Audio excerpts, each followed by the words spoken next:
D2, what electron transition in He plus spectrum would have the same wavelength as the first Lyman transition of the hydrogen?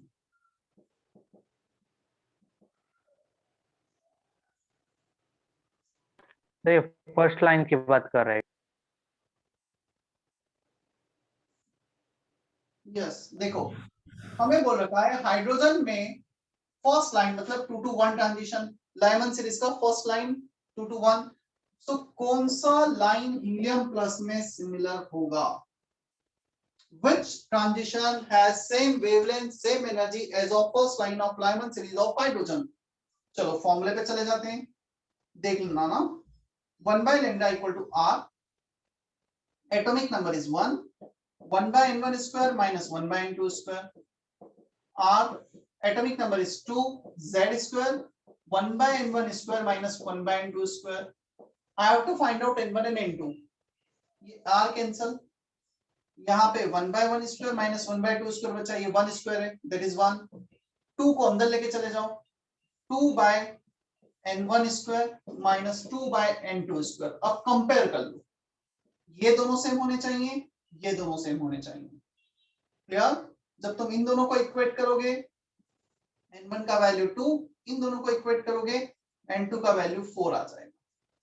So fourth orbit to second orbit transition for He plus will have the same wavelength as of hydrogen in first line of Lyman series. क्या इतना clear है? Yes sir. D2 is okay. Yes sir. D3, calculate the frequency of light emitted for an electron transition from the sixth to second orbit of the hydrogen atom. In what region of the spectrum does this light occur? हमें frequency निकालना है, six orbit से second orbit पे emission हो रहा है hydrogen, तो Balmer series है। चलो पहले तो हम वैल्यू निकाल लेते हैं। D3 हमारे पास फॉर्मूला है 1 by lambda equal to r z square 1 by 2 square minus 1 by 6 square n1 n2, ये तो वेवलेंथ का है, फ्रीक्वेंसी होता है c by lambda। तो एक काम करो, इसमें c का मल्टीप्लाई कर दो, तो यहाँ भी c का मल्टीप्लाई हो जाएगा, तो c by lambda rcz square हो जाएगा, क्लियर? अब इसको सॉल्व कर लेते हैं हम। r c square 1 by 2 square minus 1 by 6 square, तो एलसीएम आ गया 36, 36 4 9 9 minus 1 8 by 36। r का वैल्यू 1.1 10 to the power 7 रखना, c का value 3 into 10 to the power 8 metre पर सेकंड रखना है और सॉल्व करना है इसे।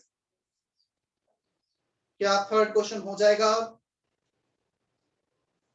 Yes sir.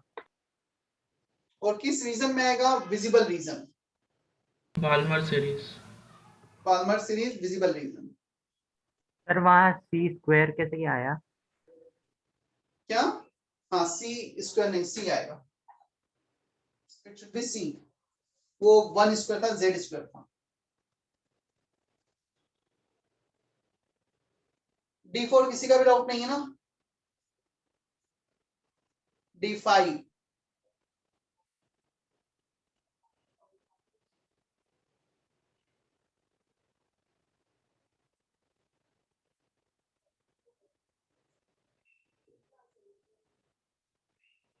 ये सबसे अच्छा क्वेश्चन है एक्सरसाइज 1 का, थोड़ा अंडरस्टैंडिंग बेस्ड है।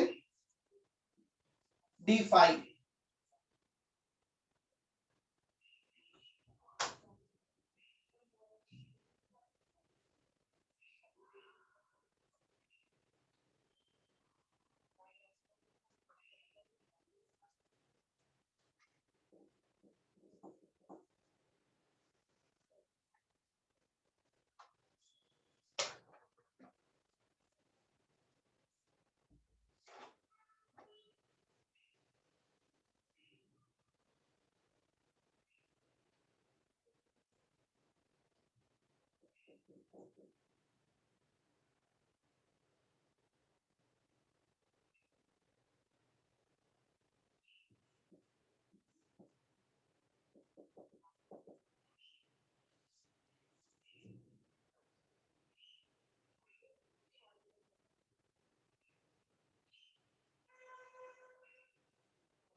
देखो hydrogen helium plus Li2 plus इनके सैंपल्स दे रखे हैं, टोटल स्पेक्ट्रल लाइंस इसमें 1 आएगा फॉर्मूले से, N2 minus N1 into N2 minus N1 plus 1 by 2 करोगे, इसमें आएगा 6 और इसमें आएगा 15, तीनों करोगे 1 प्लस 6 प्लस 15 22 आएगा, बट आंसर 20 है, 22 नहीं है। क्यों 20 है? इसमें हमने कुछ केसेस एक्स्ट्रा काउंट कर लिए हैं, वो हमें इलिमिनेट करने होंगे। कौन से केसेस एक्स्ट्रा काउंट कर लिए हैं? ऐसा तो नहीं कहीं इसका जो वन लाइन है वो वन लाइन इनके किसी लाइन से मैच कर रहा हो, मतलब इसका वेवलेंथ एक लाइन का और इसके किसी लाइन के वेवलेंथ से मैच कर रहा हो, तो हमें वो आइडेंटिफाई करना होगा। If we have common line तो हमें उसे बेसिकली हटाना पड़ेगा, रिमूव करना पड़ेगा। या चलो देखते हैं हम। इसका एनर्जी 2 to 1, इसका एनर्जी होता है डिफरेंस 10.2 इलेक्ट्रॉन वोल्ट। तो एक रफ थोड़ा सा एनर्जी डिफरेंस से हम इसको आइडेंटिफाई कर पाएंगे कि कौन से कॉमन लाइंस हैं। अच्छा अभी हमने देखा था इसका 1 to 2, याद है इसके पहले क्वेश्चन क्या था, इसमें z² 2 आ जाएगा। तो जैसे ही तुम z² का मल्टीप्लाई करोगे तो यहाँ पे 1 की जगह 2 और 2 की जगह 4, क्या इसके 4 और 2 का एनर्जी और इसके 1 2 का एनर्जी सेम होगा? समझ पा रहे हो मैं क्या बोलना चाह रहा हूं? देखो एनर्जी डिफरेंस होता है 13.6 z² 1/n1² माइनस 1/n2²। पहले केस में z1 है तो इसको 1 और 2 ले लो, मतलब 1 और 2 लेना है हमें, वही एक पॉसिबिलिटी है। जब सेकंड केस में z2 आएगा तो ये क्वांटिटी फर्स्ट के किससे इक्वल होगी? 2², तो ये भी 2² हो जाए, 2² 1², यहाँ पे 4² हो जाए, 2² अपॉन 4² इज 2²। सो इसका 2 to 1 का एनर्जी, इसके 4 to 2 का एनर्जी और इसके 6 to 3 का एनर्जी, ये तीनों एनर्जी सेम आएंगे। और ये जस्ट तुम सिंपल सा फॉर्मूला लिखकर क्रॉस चेक कर सकते हो। एक बार z को 1 रखा तो 1 2, z को 1 रखोगे, n1 रखा 1², n2 रखा 2², z को रखा तुमने 2², तो यहाँ पे 1/2², 1/4², z को रखा 3², 1/3², 1/6²। क्या ये तीनों क्वांटिटी सेम है? 2 to 1 hydrogen, 4 to 2 helium, 6 to 3 lithium, क्या ये सेम वैल्यू आ रहा है?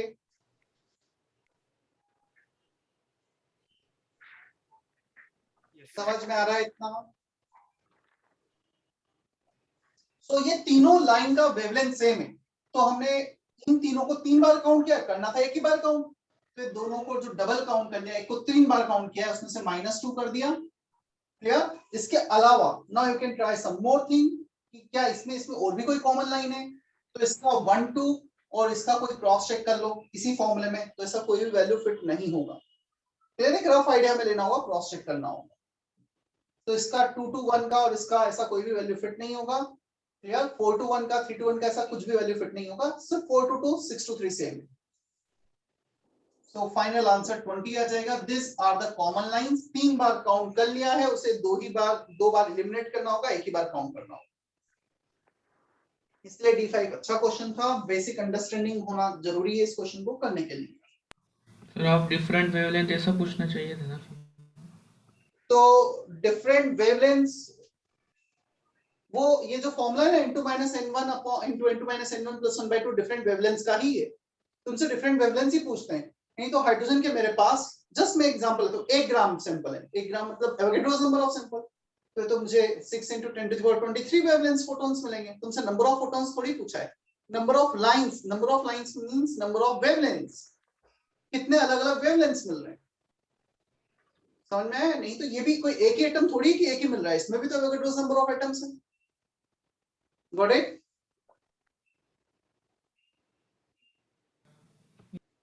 क्या अभी क्लियर है? Yes sir. Excuse me sir, yes. Sir इनका एनर्जी डिफरेंस सेम आएगा ना तीनों का, इसलिए हम 2 माइनस कर देते हैं ना। हाँ, basically energy difference same, they are the same wavelengths, they are the same lines, they are not different. तो 3 सेम है, तो मुझे तो एक ही बार काउंट करना है ना, 2 हटा दिए, एक बार काउंट कर लिया।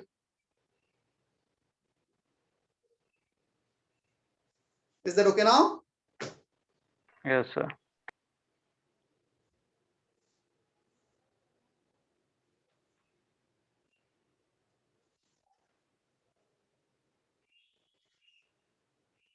You can type doubts of part 2, section D, fast.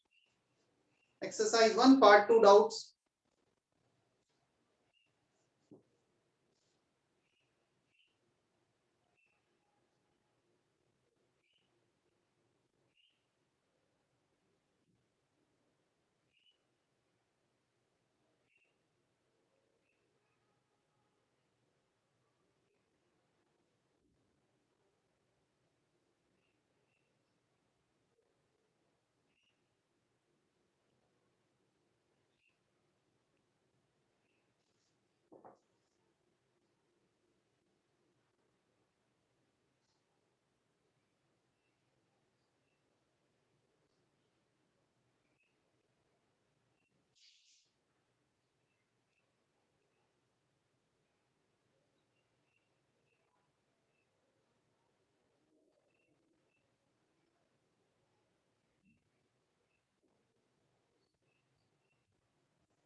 चलो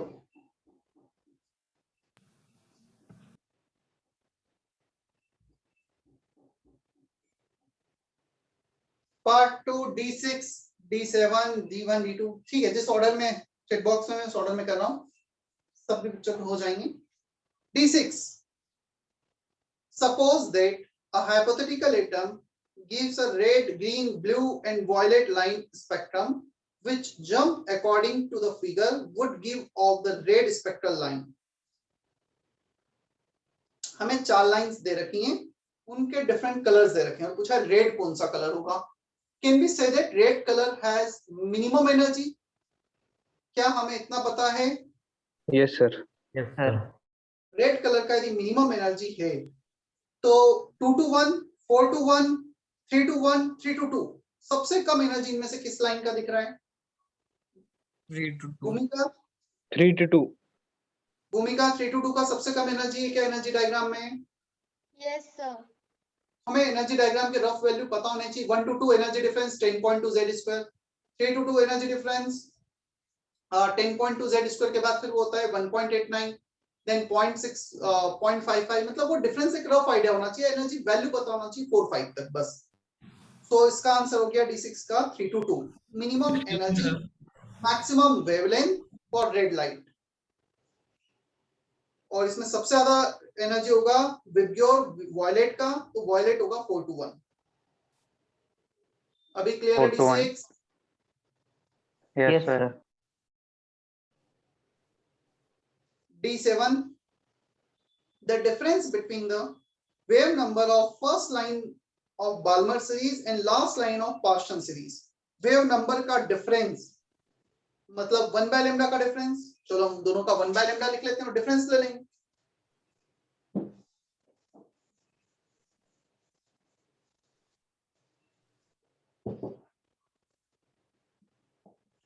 D7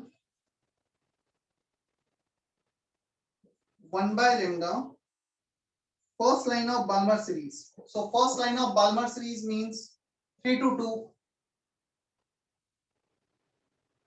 and last line of Parsons series, last line of Parsons series मतलब infinity to 3. First line means 3 to 2, last line means infinity to 3. ये partial बोला है इसलिए 3 लिया है, ये Balmer बोला है इसलिए 2 ले लिया है.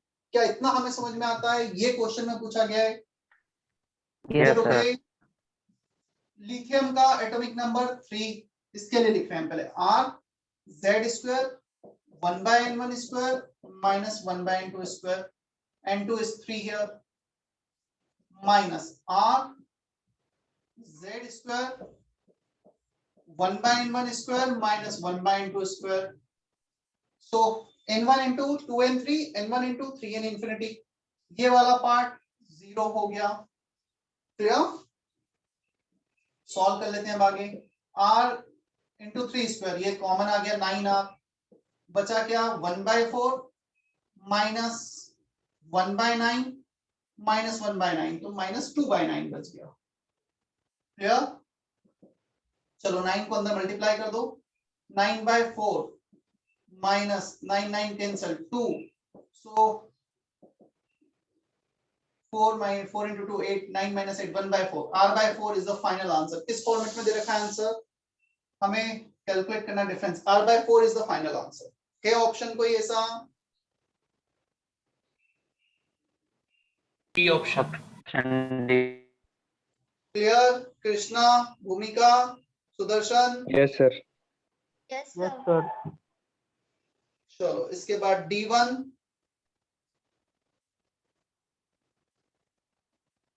The energy of hydrogen atom in its ground state is this.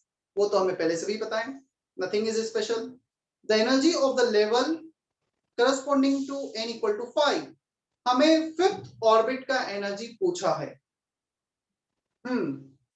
Krishna, can we have this formula? Fifth orbit energy.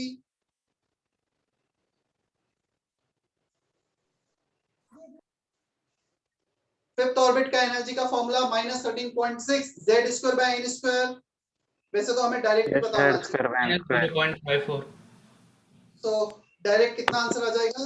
-0.54 electron volt.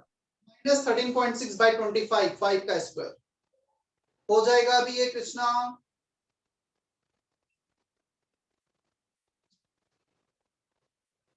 Krishna can you hear me? Yes sir.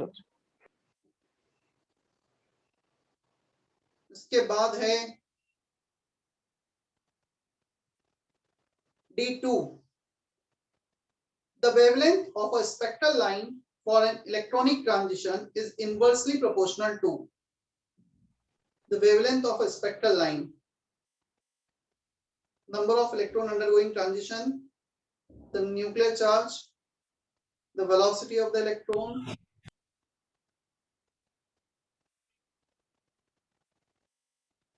Answer is D. Can we say that in D2 energy difference between two concern level, if electron is making transition from 2 to 1, whatever the energy difference is equal to the energy of emitted photon, hc by lambda. क्या energy difference और wavelength emitted दोनों inversely related एक दूसरे के? Inverse. So fourth option is correct for D2. Proportional. Jaydeep, समझ में आया Jaideep? Yes, sir.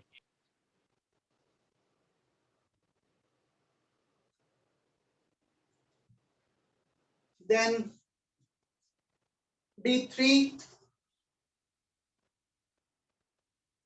In a sample of hydrogen atom, electrons make transition from fifth excited state up to ground state. In a sample of hydrogen atom, electrons make transition from fifth excited state up to ground state. ठीक है?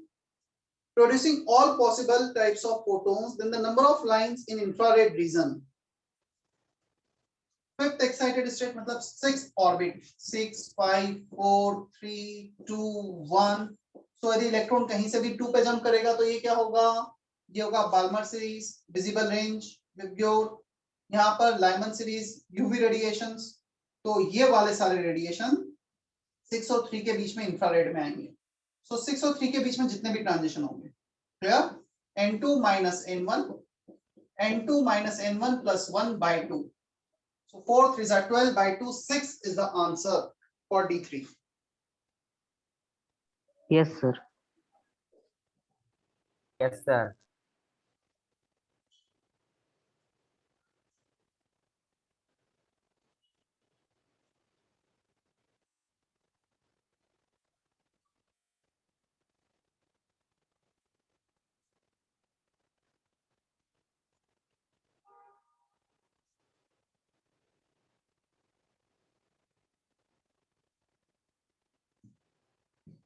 Next ये था D3. क्या D4 D5 भी किसी ने पूछा है या हो गए complete? Sir D4. Sir D4. D4.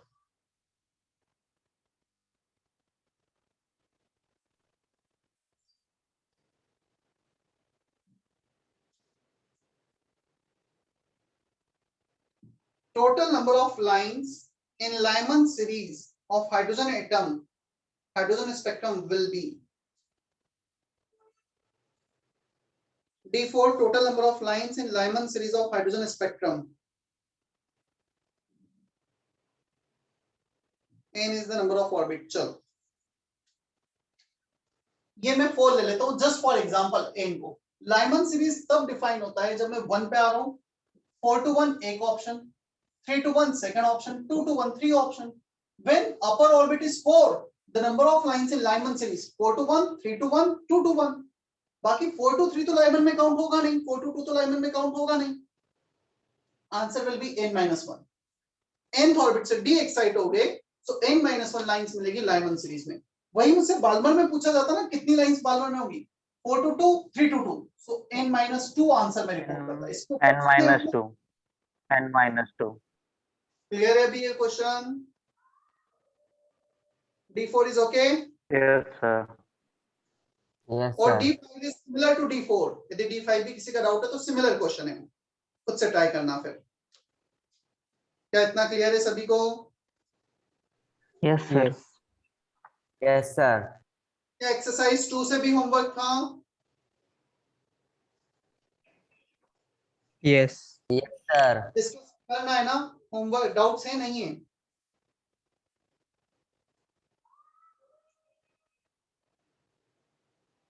Exercise 2 से डाउट है ना?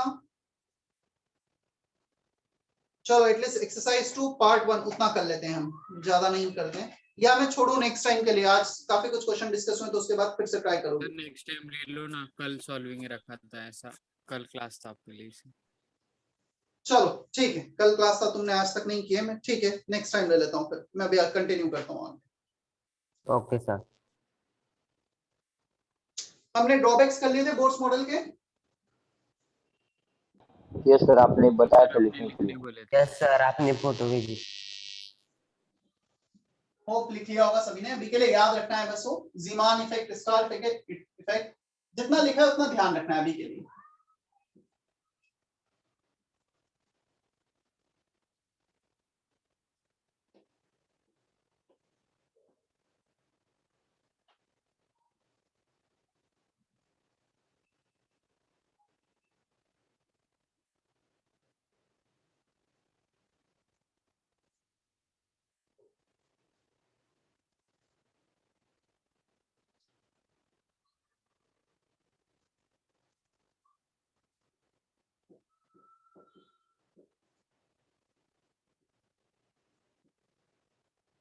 सर ये लिखना है जो आप लिख रहे हो. Next heading boards model complete हुआ. Now then this is our next heading which is a part of last model, मतलब उसके अंडर में ही उसके लिए यूज आएगा ये.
सर वो हेडिंग में डी के बाद वाला स्पेलिंग क्या है?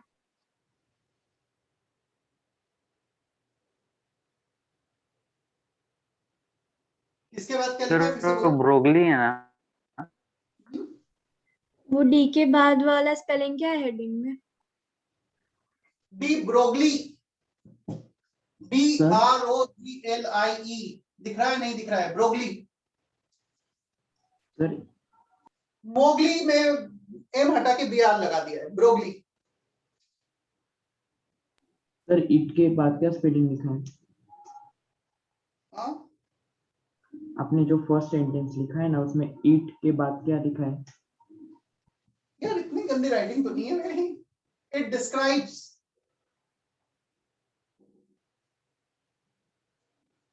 it describes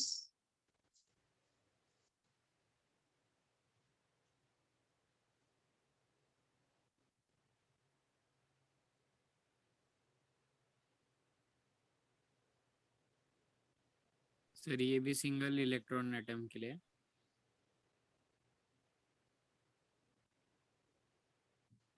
2 मिनट मुझे दो, मैं तुम्हें टाइम दे रहा हूँ लिखने का, फिर मैं सब कुछ आता हूँ उस पर डिटेल में।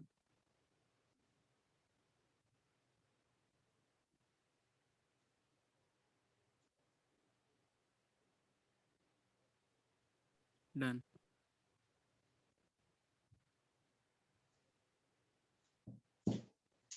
चलो देखो, de Broglie concept, dual nature of particle, thought processing कुछ ये था। पहले तो हम थोड़ा सा अंडरस्टैंडिंग पे जाते हैं इसको, फिर वापस इस पे आएंगे। Max Planck, he suggested Planck's quantum theory, particle nature of radiations. थोड़ा सा ओड था सुनने में, मतलब रेडिएशंस जो मूव कर रही हैं, प्लैंक्स ने ये बता दिया we can count them, we can count 1 photon, 2 photon, 3 photon, they are not continuous in nature, they are discontinuous in nature. जब भी बात आएगी एनर्जी अब्जॉर्प्शन या डिसॉर्प्शन की, तो वो अब्जॉर्प्शन डिसॉर्प्शन का एक्सप्लेनेशन किसके थ्रू आएगा? पार्टिकल नेचर के थ्रू, ना कि वेव नेचर के थ्रू। मतलब हम कंटिन्यूअस फॉर्म में एनर्जी को अब्सॉर्ब या डीअब्सॉर्ब करना, this observation, this phenomena can not be explained by the wave nature. तो उसने एक नया एक अपना थ्योरी डिजाइन किया और उसे एक्सप्लेन भी किया, प्रूफ किया। Energy is always absorbed or emitted in the form of packets, bundles, quanta। Clear? छोटे छोटे एनर्जी के पैकेट्स होंगे, उस फॉर्म में एनर्जी अब्सॉर्ब या डीअब्सॉर्ब होगी। क्लियर? और फिर फोटो इलेक्ट्रिक इफेक्ट उसी थ्योरी से एक्सप्लेन भी किया गया। एक फोटोन आया, एक इलेक्ट्रॉन पे स्ट्राइक हुआ, वो इलेक्ट्रॉन इजेक्ट हुआ, उसने एक फोटोन का एनर्जी गेन किया। क्लियर? सो सब कुछ वहां से एक्सप्लेन किया गया।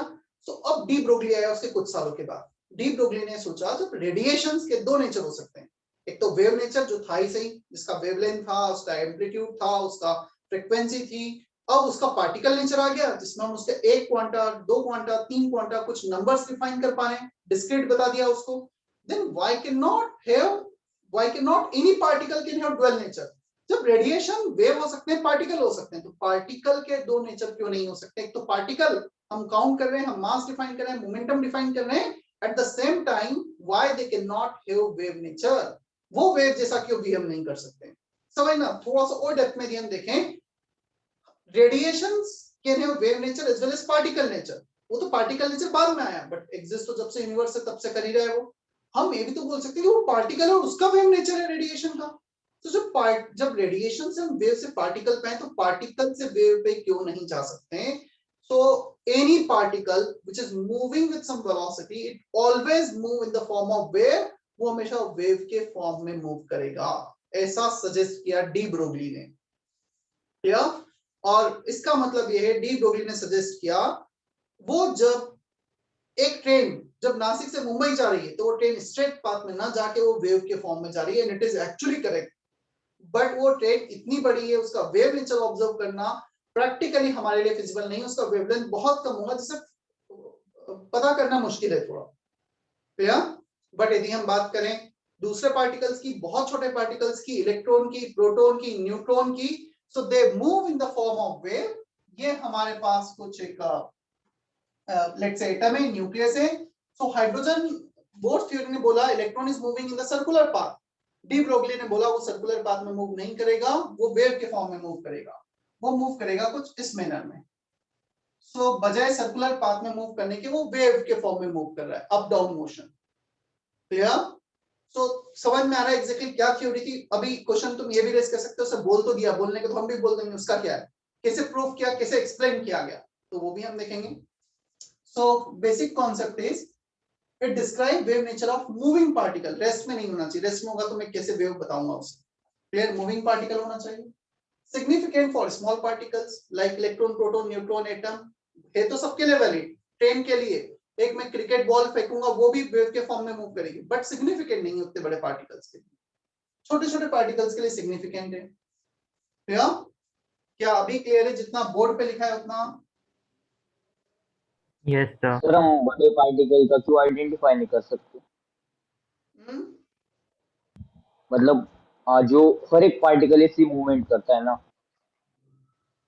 हाँ, तो फिर और हम क्वेश्चन इनमें से ही किसी का क्यों बताते, सबका क्यों नहीं बताते? मास ज्यादा होने की वजह से। नहीं, एक हाँ। मिनट, मैं फिर से बोलता हूँ।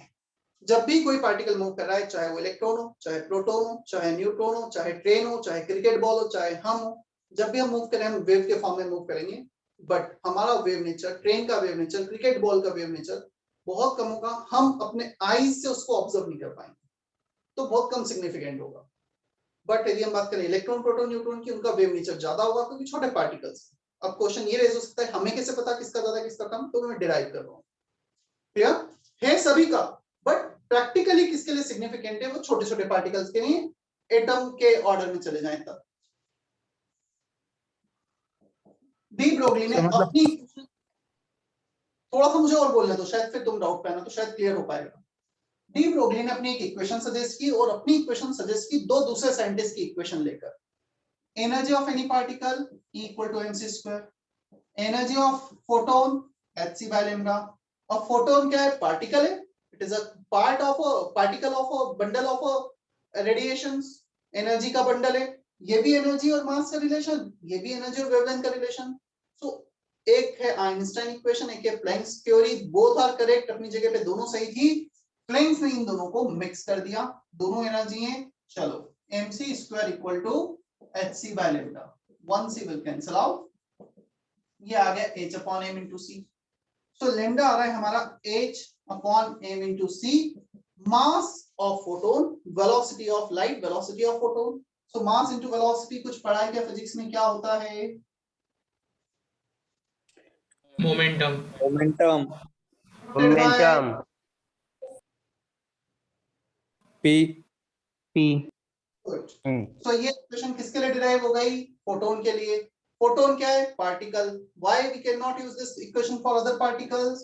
सो lambda equal to h upon p, दूसरे पार्टिकल के लिए, पार्टिकल का मास, पार्टिकल की velocity, mass into velocity. So this is the equation which is derived for photon, which is extended for other particle also. h by p, de Broglie wavelength, wavelength of moving particle, mass into velocity। जितना ज्यादा मास उतनी कम wavelength, इसलिए ये हमारे लिए, moving train के लिए, moving ball के लिए, क्रिकेट बॉल के लिए सिग्निफिकेंट नहीं होगा। इनवर्स रिलेटेड है मास, इनका मास बहुत कम है, वेवलेंथ ज्यादा होगा, ऑब्जर्व कर पाएंगे। क्या अभी क्लियर है? सर वो इलेक्ट्रॉन की यस वेव सर। बोलो क्या बोल रहे हो? इलेक्ट्रॉन की वेवलेंथ देना। इलेक्ट्रॉन नहीं, कोई भी नहीं, पार्टिकल जो particle। मूव कर रहा है उसकी wavelength, any particle which is moving.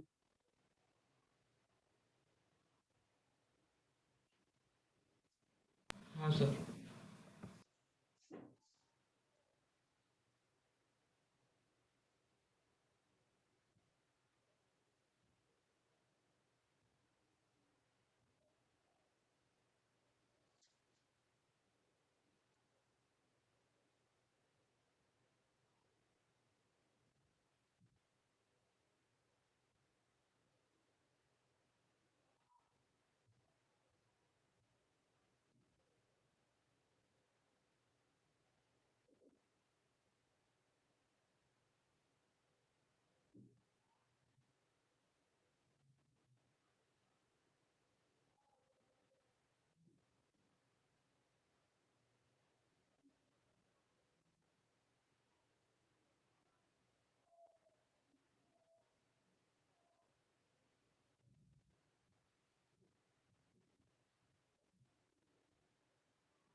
Shivanand का मैसेज है सर प्लेन्स गलत था क्या? प्लेन्स गलत होता तो मैं प्लेन्स के थ्रू ये इक्वेशन क्यों डिराइव करता? यही तो मैंने बोला, इक्वल टू एमसी स्क्वायर भी सही है, equal to hc by lambda, Planck's theory भी सही है। दोनों को मिलाकर जो दो सही इक्वेशन थी, डी ब्रोगली ने अपना इक्वेशन डिराइव कर लिया। क्लियर शिवानंद? Yes sir. गलत नहीं है, सही है, तभी तो ये सही इक्वेशन पे पहुंचे, दो सही इक्वेशन लेकर। प्लैंक ने wave nature, particle nature suggest किया था रेडिएशंस का, इसने वेव नेचर सजेस्ट किया पार्टिकल का। दो चीजें हैं, वेव पार्टिकल। हम पार्टिकल से वेव पे गए डी ब्रोगली के थ्रू, हम वेव से पार्टिकल पे आए प्लैंक्स के थ्रू।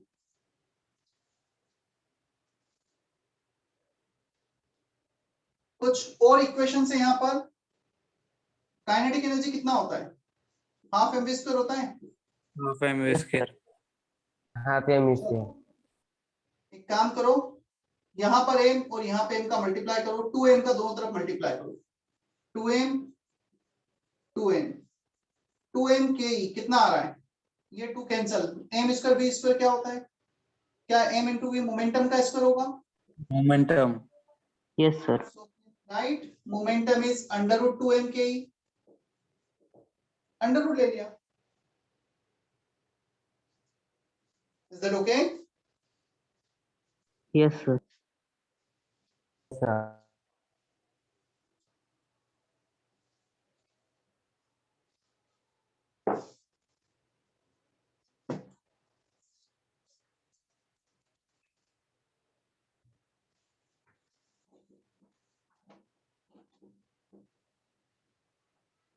सर लास्ट का मैंने रब कर दिया गलती से, लिख दूंगा फिर से। सिर्फ इतना लिखा था, p equal to under root 2m K, p equal to under root 2m के।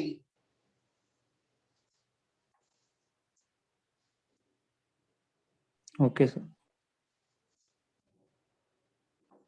So lambda equal to h by p, h by under root 2m ke। Kinetic energy को हाफ एम वी स्क्वायर रखोगे, half cancel m square v square, under root है तो mv, मतलब वो दोनों same ही है। क्या?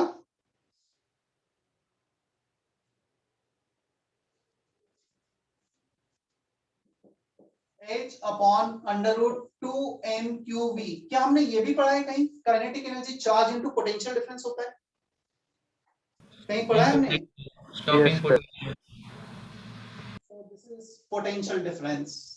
ये v वेलोसिटी था पहले, इसलिए मैं लिख रहा हूं यहाँ पर डिफरेंशिएट करने के लिए। ke को लिख दिया हमने q into we.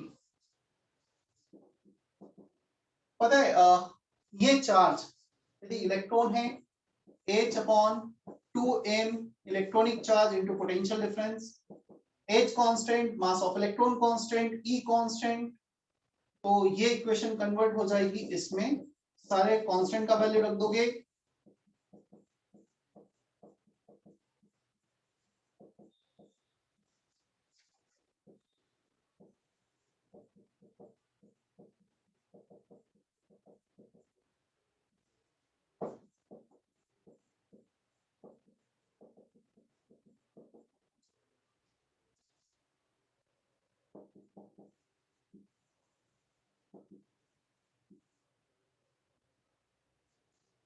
Especially for electron, charge is E here. So ये इक्वेशन आ जाती है, मास E, एज का सारा वैल्यू पुट किया हमने, so 1 under root 150 by potential difference in volt, wavelength in angstrom. और क्या ये भी पढ़ा है हमने, काइनेटिक एनर्जी इलेक्ट्रॉन वोल्ट में, पोटेंशियल डिफरेंस वोल्ट में, दोनों सेम होते हैं। एक इलेक्ट्रॉन को 4 वोल्ट से एक्सेलरेट किया गया तो उसकी काइनेटिक एनर्जी 4 इलेक्ट्रॉन वोल्ट, से दोनों सेम होंगे। अंडर रूट 150 होता है 12.2, 144 का रूट 12, 150 का अंडर रूट 12.2। चारों दत्ता का मैसेज था, लैम्डा ऑफ फोटोन फिर इनवर्सली प्रोपोर्शनल टू मास होगा ना।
Find the wavelength of a ball of mass this many grams moving with a velocity of 33.3 meter per second.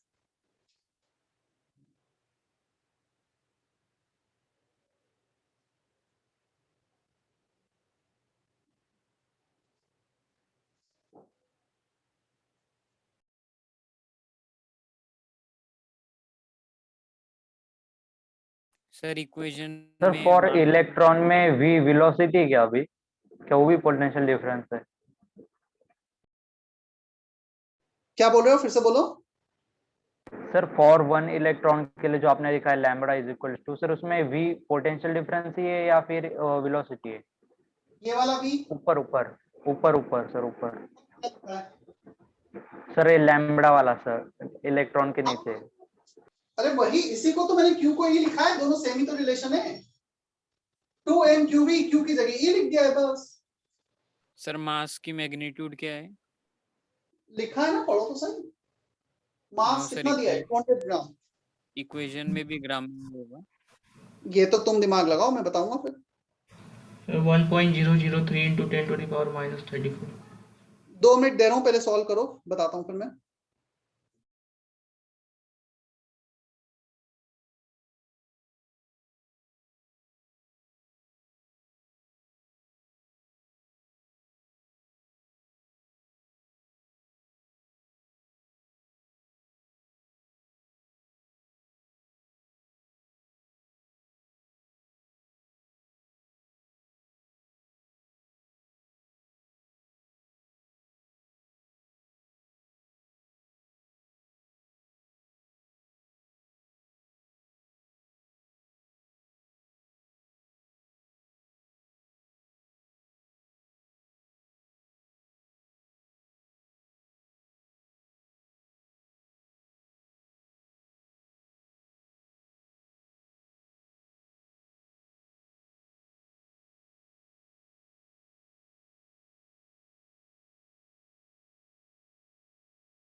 Sir बराबर है क्या answer?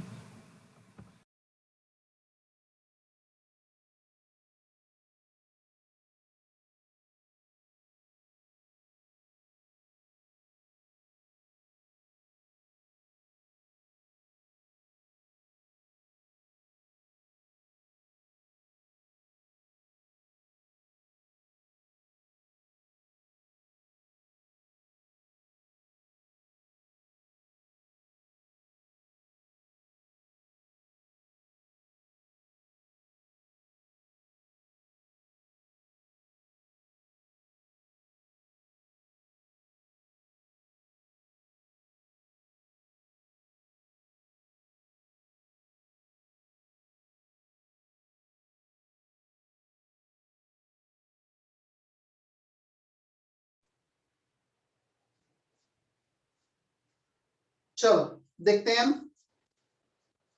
lambda. This is the formula h upon mv. Now the question is, sir mass किस में लेना है, ग्राम में लेना है, किलोग्राम में लेना है, वेलोसिटी किस में लेना है? तो मेरे पास इसका एक आंसर है, मुझे वेवलेंथ यदि एसआई यूनिट में निकालना है, so I have to take everything in SI unit. मैं ऐसा तो कर नहीं सकता हूं कि एक मैं सीजीएस में ले लूं, एक एसआई में लूं, कोई अलग अलग यूनिट्स में ले लें. सो बेटर है, जहां कंफ्यूजन है यूनिट का, take everything in SI unit. Wavelength metre में आ जाएगा 6.6 10 to the power minus 34 joule second, SI unit में वैल्यू. मास केजी में 0.2 केजी, वेलोसिटी 33.3. क्लियर? जब तुम इन दोनों का मल्टीप्लाई करोगे तो ये एग्जैक्टली 6.66 आ जाएगा, व्हिच इज रफली value of this. So 33.3 into 0.2 6.66 cancel हो गया, आंसर आ गया 10 to the power minus 34 metre. Do you get it? Sir 6.626 क्यों नहीं लिया?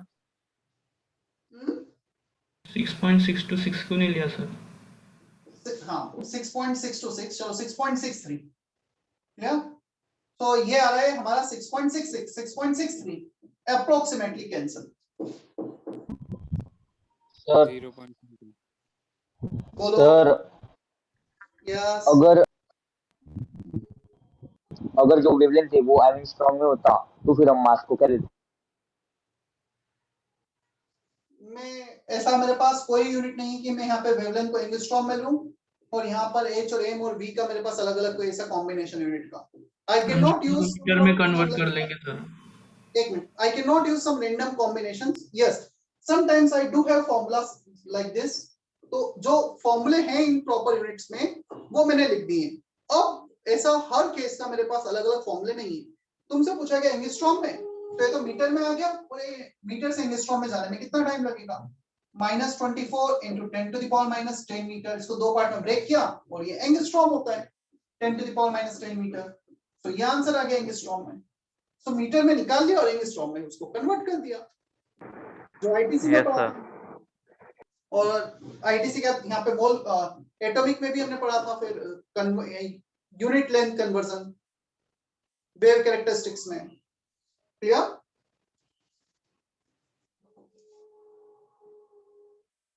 Is that okay? Yes, sir. Yes sir.